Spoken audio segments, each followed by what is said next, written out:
आइए दोस्तों, मैं आपको प्यार भरा नमस्कार करता हूं। दोस्तों, हर साल की तरह इस बार भी श्री कृष्ण जन्माष्टमी की तिथि को लेकर भक्तों में कंफ्यूज है। दोस्तों, आप बड़े बड़े गुरुजी जैसे बागेश्वर बालाजी महाराज अनिरुद्ध आचार्य जी और भी कई बड़े बड़े गुरुजी जो आज भी व्रत त्योहार में कई ऐसे उपाय बताते हैं जिससे मानव जीवन में जो भी परेशानी होती है वह सभी परेशानी मिट जाती है। दोस्तों, हम सबको पता है कि कृष्ण जन्माष्टमी काफी नजदीक आ रही है और जैसे जैसे नजदीक आ रही है वैसे वैसे भक्त जनों की उत्सुकता का बढ़ती जा रही है, क्योंकि प्रत्येक सनातनी भाई बहन को भगवान श्री कृष्ण जी से भक्ति प्रेम में लगे रहते हैं। भगवान श्री कृष्णा सबके बहुत प्रिय हैं और सबका कल्याण करने वाले हैं। तो चलिए बात करते हैं इस खास दिन यानी कृष्ण जन्माष्टमी की। दोस्तों, कई हजार सालों पश्चात सितंबर 2023 को बहुत ही दुर्लभ और अद्भुत संयोग बनने जा रहा है, क्योंकि इस दिन राजयोग, अमृत सिद्धि योग, साथी धनलक्ष्मी योग जैसे कई सारे योग बन रहे हैं और इस समय भगवान श्री कृष्ण सबसे अधिक प्रसन्न होते हैं। यानी आप भगवान से इस दिन जो भी मांग ले वह आपकी हर इच्छा शीघ्र ही पूरी कर देंगे। वही दोस्तों, कृष्ण न भगवान को प्रसन्न करने के लिए जन्माष्टमी पर कुछ खास उपाय जरूर करनी चाहिए जो कि आपकी किस्मत बदल सकते हैं और आपको मालामाल बना सकते हैं। यदि आप भी अपने जीवन में भगवान कृष्ण की कृपा पाना चाहते हैं तो इस वीडियो को लाइक करके कमेंट में जय श्री कृष्णा लिखना ना भूले। दोस्तों, आज की इस बेहद ही सुंदर वीडियो में आपसे बात करेंगे कृष्ण जन्माष्टमी वर्ष 2023 में कब मनाई जाएगी, किस दिन आप जन्माष्टमी का व्रत रखेंगे और कृष्ण जन्माष्टमी की पूजा का शुभ मुहूर्त क्या रहेगा। इसके अलावा हम आपको बताएंगे कि जन्माष्टमी के व्रत का पारण किस समय किया जाएगा और जन्माष्टमी की संपूर्ण पूजा विधि क्या है। इस दिन में कौन से उपाय है जिसको करने से आपकी किस्मत चमक जाएगी और आपकी मनोकामना पूरी हो जाएगी। दोस्तों, यह पर्व भगवान श्री कृष्ण जी की जन्मोत्सव के रूप में मनाया जाता है। कृष्ण जन्माष्टमी एक विशेष हिंदू त्योहार है। हिंदू धर्म में कृष्ण जन्माष्टमी का अत्यधिक महत्व है। यह भाद्रपद माह के 8वें दिन होता है जब चंद्रमा अस्त हो रहा होता है और रोहिणी नक्षत्र चमक रहा होता है। कृष्ण जन्माष्टमी पर, जिसे गोकुलाष्टमी के नाम से भी जाना जाता है, भक्त भगवान कृष्ण को नए कपड़े पहनाते हैं और आभूषणों से सजाते हैं। इस दिन कान्हा की मूर्ति को पालने में रखकर सजाया जाता है। कहा जाता है कि इसी दिन रात्रि 12 बजे भगवान कृष्ण का जन्म हुआ था। प्रभु कृष्ण विष्णु जी के 8वें अवतार माने जाते हैं। जन्माष्टमी के दिन मंदिर से लेकर हर घर में कृष्ण जन्म और पूजा की खास तैयारी की जाती है। रात्रि के समय विधि विधान के साथ उनकी पूजा अर्चना कर जन्म करवाया जाता है। इस दिन मथुरा वृंदावन में श्री कृष्ण जन्माष्टमी की खास रौनक देखी जाती है। दोस्तों, अगर आपने अभी तक इस चैनल को सब्सक्राइब नहीं किया है तो कृपया कर सब्सक्राइब कर लीजिए और कमेंट बॉक्स में लिखिए जय श्री कृष्णा। तो चलिए वीडियो को आगे बढ़ते हैं।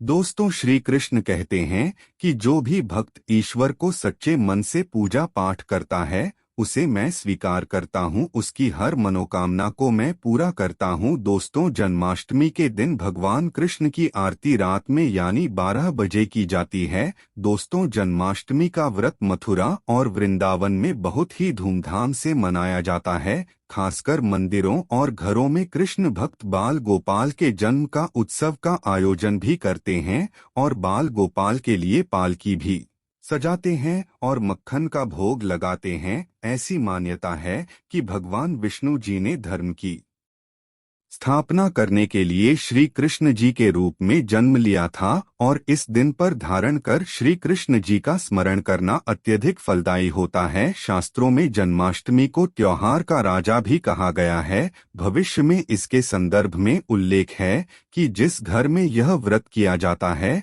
वह अकाल मृत्यु, गर्भपात, दुर्भाग्य तथा गृह कलेश से पीड़ित नहीं होता है और जो भी इस व्रत को एक बार कर लेता है वह दुनिया के सभी सुखों को भोगकर विष्णु लोक में निवास करता है। इस दिन लोग पूरा दिन भर उपवास रखते हैं। आपको बता दें कि जन्माष्टमी का व्रत अष्टमी तिथि से शुरू होता है और इस व्रत का पारण नवमी तिथि में ही करना चाहिए, तब इसका पूरा फल होता है। और जो भक्त इस व्रत को रखें उन्हें सुनने की रात में सात्विक में भोजन करना चाहिए, साथ ही ब्रह्मचारी का पालन करना चाहिए। दोस्तों, जन्माष्टमी के व्रत के दिन कुछ भक्त निर्जला रहते हैं तो वहीं कुछ भक्त फलाहार करके भी इस व्रत को पूरा कर सकते हैं। दोस्तों, जन्माष्टमी के दिन प्रातः काल जल्दी उठकर स्नान आदि कर स्वच्छ वस्त्र धारण करें। इसके पश्चात पूर्व या उत्तर दिशा की ओर मुंह करके बैठ जाएं और अपने हाथ में थोड़ा सा जल पुष्प कर अक्षत ले ले और जन्माष्टमी का संकल्प करें। इसके पश्चात भगवान कृष्ण जी की पूजा करें। आपको बता दें कि भगवान श्री कृष्ण जी की पूजा निशित काल यानी आधी रात में करने की परंपरा रही है और किसी किसी घरों में रात 12 बजे भगवान कृष्ण जी का जन्म भी किया जाता है। और जो भक्त श्री कृष्ण जी का जन्म रात में करते हैं वे नाल छेदन भी करते हैं, तो उनके लिए बता देते हैं कि 12 बजाने से कुछ घंटे पहले ही एक पत्ते वाला खीरा ले और कुछ थोड़ा सा काटकर उसमें लड्डू गोपाल को बिठा दें। जब 12 बजे तो भगवान को उसे खीरे से बाहर निकालकर एक सिक्के की मदद से खीरे को काट लें। इसे नाल छेदन कहा जाता है। और फिर शुद्ध जल से स्नान कराएं। उन्हें पंचामृत यानी गाय का कच्चा दूध, गाय के दूध से बनी दही, शहद, शक्कर और गंगाजल से स्नान कराने के पश्चात शुद्ध जल से स्नान करानी चाहिए। तब इसके पश्चात उन्हें साफ कपड़े से पोंछकर उन्हें नए सुंदर चमकीले वस्त्र धारण करानी चाहिए और उनका श्रृंगार करें। चंदन का तिलक लगाएं। मोर मुकुट श्री कृष्ण को अति प्रिय है, इसे इस दिन जरूर लड्डू गोपाल को पहनाएं। इसके पश्चात उन्हें झूले या सिंहासन पर रखें और आप एक साफ सुथरा आसन पर बैठकर आप ओम नमो भगवते वासुदेवाय नमः मंत्र का जाप करते रहे या फिर राधे राधे बोलते रहे या श्री कृष्ण जी की किसी भी मंत्र का जाप आप करते रहे। दोस्तों, अब आप लड्डू गोपाल की विधिवत पूजा करें और उन्हें चंदन का तिलक लगाएं, फूल माला अर्पित करें और उन्हें भोग लगाएं। भोग में आप माखन, मिश्री, बेसन के लड्डू, पंचामृत, नारियल से बनी मिठाई या धनिया की पंजीरी का भोग लगाएं। ध्यान रहे उसमें तुलसी का पत्ता जरूर डालें। इसके पश्चात धूप दीप जलाकर भगवान श्री कृष्ण जी की आरती जरूर करें। और दोस्तों, जन्माष्टमी की रात को लोग रात्रि जागरण करके भजन कीर्तन आदि भी करते हैं। इस दिन दही हांडी का गेम रखा जाता है जिसमें सड़कों पर ऊंचे खंभों पर एक हांडी में दही लटकाई जाती है। पुरुष इन बर्तनों तक पहुंचने और तोड़ने के लिए मानव पिरामिड बनाते हैं। आपको इसके शुभ फल की प्राप्ति होती है। आपको बता दें कि कुछ भक्त रात्रि की पूजा के बाद अपने व्रत का पारण करते हैं और कुछ भक्त अगले दिन सूर्य उदय के पश्चात पारण करते हैं। आप पारण करने से पहले श्री कृष्णा के प्रसाद का ग्रहण जरूर करें, इसके बाद ही पारण करें। तो दोस्तों, शास्त्रों में जन्माष्टमी को त्योहारों का राजा भी गया है। जिस घर में यह व्रत किया जाता है वह अकाल मृत्यु, गर्भपात, दुर्भाग्य तथा अकाल से पीड़ित नहीं होता है और जो भी इस व्रत को एक बार कर लेता है वह दुनिया के सभी सुखों को भोगकर विष्णु लोक में निवास करता है। दोस्तों, इस दिन कई भक्त पूरा दिन भर का उपवास रखते हैं। आपको बता दें कि जन्माष्टमी का व्रत अष्टमी तिथि से शुरू होता है और इस व्रत का पारण नवमी तिथि में ही करना चाहिए, तब इसका पूरा फल होता है। और जो लोग इस व्रत को रखें वह रात में हल्का भोजन करना चाहिए, साथ ही ब्रह्मचारी का पालन करना चाहिए। दोस्तों, जन्माष्टमी के व्रत के दिन कुछ लोग निर्जला रहते हैं तो वहीं कुछ लोग फलाहार करके भी इस व्रत को पूरा कर सकते हैं। दोस्तों, चलिए अब जानते हैं कि वर्ष 2023 में कब यह पर्व मनाया जाएगा। तो आपको बता दें कि इस बार 6 सितंबर को हो रही है। यह कृष्ण का 5250वां जन्मदिन होगा। ऐसे में यह 6 सितंबर को दोपहर 3:37 से शुरू होगा और 7 सितंबर को शाम 4:14 बजे तक रहेगा। दोस्तों, इस दिन सुबह 9:20 बजे से रोहिणी नक्षत्र शुरू होगा। ऐसे में गृहस्थ 6 सितंबर और 7 सितंबर दोनों दिन श्री कृष्ण जन्मोत्सव मनाया जाएगा। गृहस्थ जीवन वाले 6 सितंबर और वैष्णव संप्रदाय 7 सितंबर को जन्माष्टमी मनाएंगे। धार्मिक मान्यताओं के अनुसार श्री कृष्ण का जन्म रात्रि 12 बजे रोहिणी नक्षत्र में हुआ था। साधु, संत और सन्यासियों में कृष्ण की पूजा का अलग विधान है।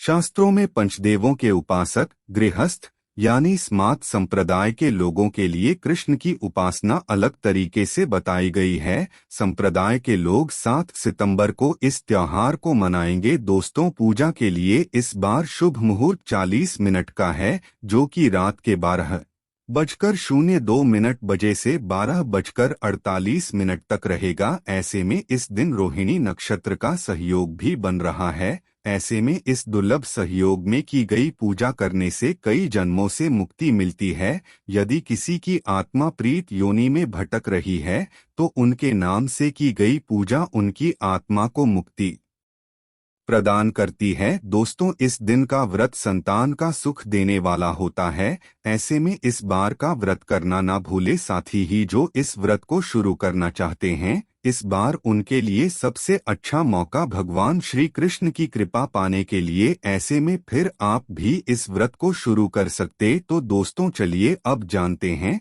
जन्माष्टमी के व्रत कथा, जिसको सुनने मात्र से ही सारे पाप धुल जाते हैं और सभी मनोकामनाएं पूरी हो जाती हैं। दोस्तों, कंस के 8 भाई और 5 बहनें थीं। वह भाई बहनों में सबसे बड़ा था। उसकी बहनों का विवाह वसुदेव जी के छोटे भाइयों से हुआ था। कंस इतना दुष्ट था कि शूरसेन जनपद का राजा बनने के लिए उसने अपने ही पिता उग्रसेन को बंदी बनाकर जेल में डाल दिया था। कंस का अपनी चचेरी बहन देवकी से काफी स्नेह था, लेकिन एक भविष्यवाणी ने सब कुछ बदल दिया। भविष्यवाणी में देवकी के 8वें पुत्र के हाथों कंस वध की बात कही गई थी। मौत की भविष्यवाणी सुन कंस बौखला गया और उसने अपनी ही बहन देवकी और उनके पति वसुदेव को बंदी बनाकर कारागृह में डाल दिया था। कंस ने कारागृह में जन्मे देवकी के 6 पुत्रों को मार दिया था। भगवान विष्णु माता देवकी के गर्भ में स्वयं आकर उनकी 8वीं संतान बने। भविष्यवाणी में 8वें पुत्र द्वारा ही वध करने का कहा गया था। जब श्री कृष्ण का जन्म हुआ तो कारागार खुद ब खुद खुल गए और सभी सैनिक सो गए। वसुदेव जी बालकृष्ण को नंद बाबा के यहाँ पहुँचाने में सफल हुए। कंस को जब श्री कृष्ण जी के गोकुल में होने की सूचना मिली तो उसने उन्हें मारने के लिए कई प्रयास किए। कई असुरों को भेजा, लेकिन कृष्ण लीला के आगे उसकी एक भी नहीं चली। एक बार कंस ने कृष्ण जी को मारने के लिए अपने दरबार में आमंत्रित किया। यहीं पर कृष्ण जी ने मामा कंस का वध कर प्रजा को उसके अत्याचारों से मुक्त कराया था। इस प्रकार जन्माष्टमी की कथा समाप्त होती है।